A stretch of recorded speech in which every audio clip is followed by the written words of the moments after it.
Assalamualaikum warahmatullahi wabarakatuh. Perkenalkan, nama saya Hairia Kasim, Stambuk 130 2017 0109, Prodi Teknik Informatika, Fakultas Ilmu Komputer, Universitas Muslim Indonesia.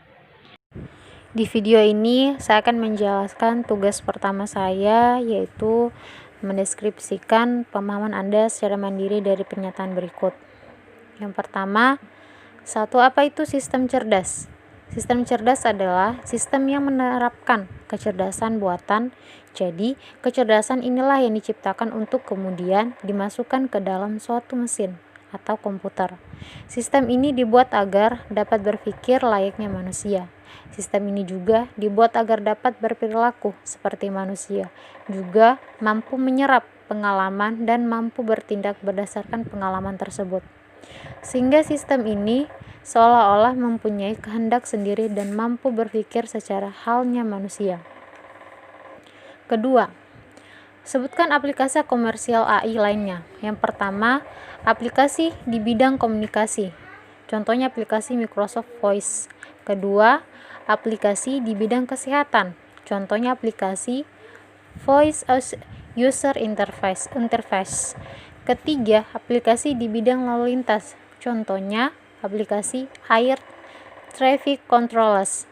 Keempat, aplikasi di bidang pertanian. Dan kelima, terakhir, aplikasi di bidang pabrik. Pernyataan yang berikutnya yaitu ketiga, paparkan satu contoh studi kasus yang sesuai kategori soft computing. Nah, yang ini studi kasus yang saya ambil, yaitu contohnya seperti studi kasus di bidang teknik sistem tenaga listrik. Akhir-akhir ini, pemerintah disibukkan dengan permasalahan krisis energi, terutama energi listrik, terlepas dari kendala politik dan ekonomi. Memang sangatlah rumit membangun sebuah sistem kelistrikan yang handal. Untuk dapat bersaing, selain kehandalan dituntut juga suatu sistem kelistrikan yang efisien, baik dalam perencanaan, kendali, operasi, maupun dalam manajemen. Dalam sistem tenaga listrik banyak permasalahan yang bersifat uncertainty atau acak atau stochastic yang dapat dimodelkan matematis dalam penyelesaian.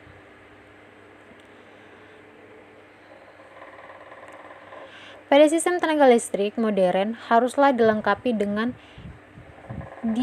decision making atau support system yang mampu secara real time untuk memprediksi, mendiagnosis, mengoptimasi, bahkan memplanning agar tercipta suatu sistem yang andal dan efisien. Pada studi kasus ini akan diberikan gambaran secara umum suatu metode yang dapat mengolah data-data yang bersifat tidak pasti, impresis, dan dapat diimplementasikan dengan biaya murah. Nah, metode tersebut adalah soft computing. Beberapa metode yang termasuk dalam kategori soft computing misalnya fuzzy logic, artificial neural network, dan probabilistic reason.